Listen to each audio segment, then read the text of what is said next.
Salut, c'est Trado, je suis content de vous retrouver pour le bilan de la semaine de trading et on va donc rappeler le concept parce qu'il y a toujours des petits nouveaux.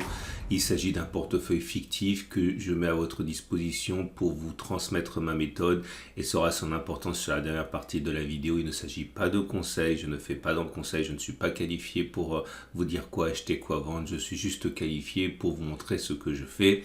Et on va tout de suite passer au bilan. Alors, le CAC 40 a connu une mauvaise semaine, ce qui a impacté clairement les stratégies swing trading. STM tout d'abord, on passe de territoire largement positif à territoire tout juste positif, hein. C'est toujours en cours. Il s'agit d'aller chercher plus 16,5% avant de risquer de perdre moins 16,5% sur cette valeur. Bref, c'est en cours. Somfy dans une situation également qui a souffert, c'est normal, toute la cote a souffert. On bascule en territoire, on est toujours en territoire positif, mais clairement moins qu'on a pu l'être. On est toujours à peu près 3-4% par rapport à notre prix d'achat. Il s'agit de ne pas faire moins 13,07% et de faire 13,07% avant. Saint-Gobain a été acheté il y a plusieurs semaines maintenant et nous sommes ici donc en territoire négatif par rapport au cours d'achat qui était 60,25 pour Saint-Gobain. Bon bref, c'est toujours en cours. Infotel a été rentré cette semaine. Bon, on est à peu près à l'équilibre, hein. Il s'agit de faire plus 8,95% avant de faire moins 8,95%.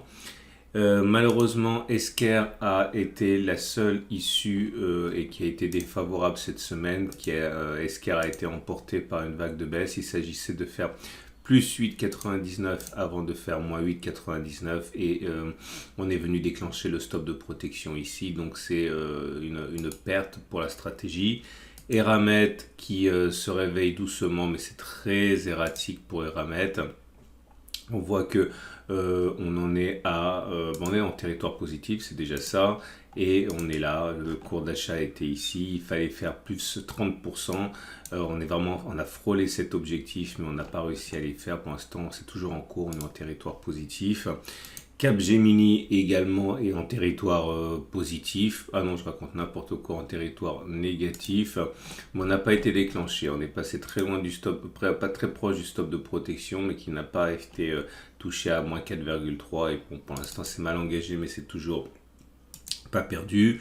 OB qui en territoire positif légèrement. Bon, il s'agit de faire plus 14,92. Va-t-on le faire, ne va-t-on pas le faire? Ça va être un peu difficile cette année avec le CAC 40 qui subit une mauvaise passe. Air Liquide pour terminer qui est en territoire négatif. Voilà. Donc on a encore, pour faire le bilan, on a encore 1, 2, 3, 4, 5, 6, 7, 8 stratégies en cours.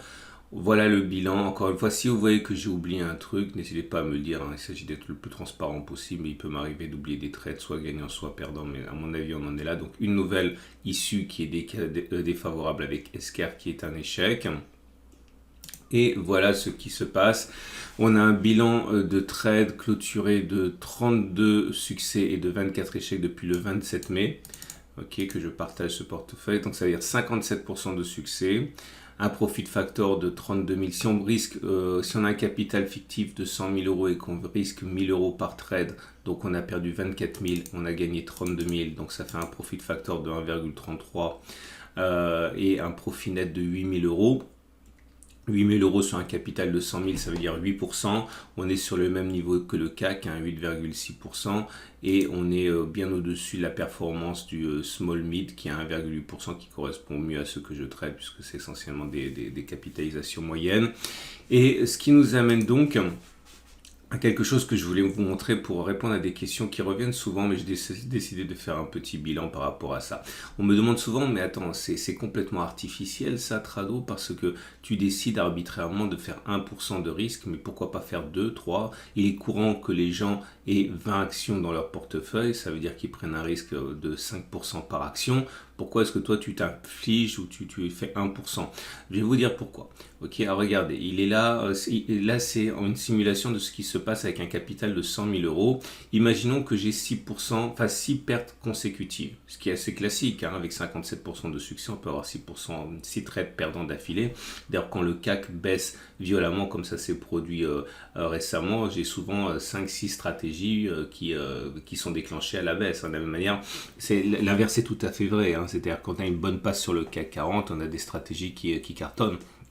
En tout cas, si on a 6 pertes consécutives, eh bien, on passe d'une balance de 100 000 à une balance de 94 000. Autrement dit, le drawdown, c'est-à-dire la perte maximale sur le compte, serait de 5,9%. Voilà ce qu'on risque en gros, avec 1% de capital risqué par trade. Maintenant, imaginons que je trade avec une perte maximale autorisée qui soit de 2%. Ça veut dire quoi? Ça veut dire que sur 24 échecs, j'aurais perdu 2 000 € par échec, 48 000. Ok, mais j'aurais gagné 32 fois 2000, 64 000 €.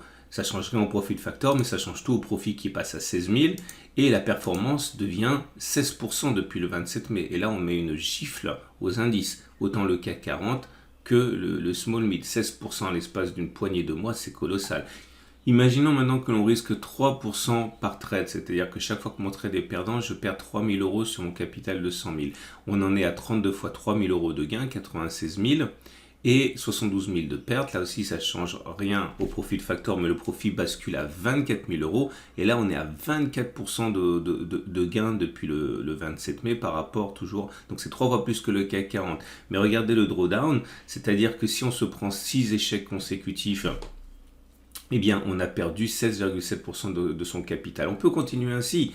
Si maintenant on décide de risquer 5% de son capital par trade, autrement dit chaque trade perdu vous coûte 5 000 €, ça veut dire qu'avec 24 échecs à 5 000 on aurait perdu 120 000 €, avec 32 échecs à 5 000 on aurait gagné 160 et là vous passez une performance de 40% depuis le 27 mai, autrement dit des performances stratosphériques, mais le problème, c'est que vous voyez que si jamais on a, et ça ne manquera pas d'arriver, une série de 6 trades perdants, eh bien en imaginant, c'est simplement un exemple, que ça arrive avec un capital de 100 000, eh bien vous avez 26,5% de perte sur votre capital depuis l'origine, donc on passe à 73 000. Donc voilà, pourquoi est-ce que je vous propose 1%?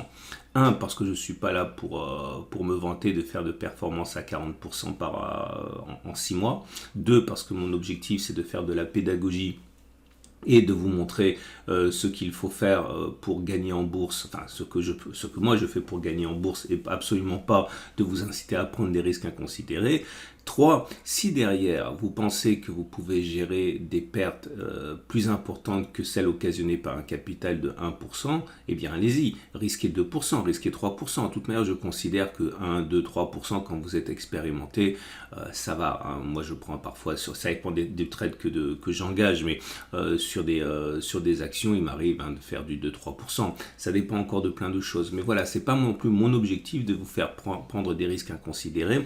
Mais voilà comment en un claquement de doigts, on passe de 8% en 5 ou 6 mois à 40% de performance en 5 ou 6 mois. Donc voilà, vous faites ce que vous voulez de ce que je viens de vous dire. Je trouvais qu'il était intéressant de répondre clairement à la question de l'exposition maximale que je m'autorise. Mais encore une fois, si vous avez compris et si vous savez lire entre les lignes, chacun est libre de faire exploser son taux de réussite, non pas son taux de réussite, sa performance ou exploser ses pertes à sa guise. Hein. Vous êtes grand et chacun, encore une fois, est responsable de ses propres méthodes et de ses propres trades. Voilà. Donc, juste pour le sourire, on en est à 40% de succès sur mes stratégies en l'espace de quelques mois. Voilà, j'espère que ça vous a éclairé. Si vous avez aimé ça, eh bien, n'hésitez surtout pas à liker parce que moi, ça me fait très plaisir. Puis derrière, encore une fois, l'algorithme YouTube me voit d'un bon œil. Deuxième chose, si vous avez vraiment aimé ça, eh bien, pensez à vous abonner. Hein. Il y a des vidéos comme ça tous les jours. Si vous voulez avoir plein de stratégies, revoir les stratégies que j'ai mises en place pour arriver à ces résultats-là, regardez la playlist qui s'appelle Swing Trading sur Action pour ma chaîne YouTube. Et bien sûr, je vous dis à la semaine prochaine pour de nouvelles stratégies. Pensez à regarder les autres vidéos que je vous propose. Je vous enseigne l'art du trading, je vous enseigne l'art de l'investissement, je vous enseigne l'art du swing trading, du trend following. Tout ça, c'est à votre disposition pour progresser. À demain, ou à tout de suite pour d'autres analyses.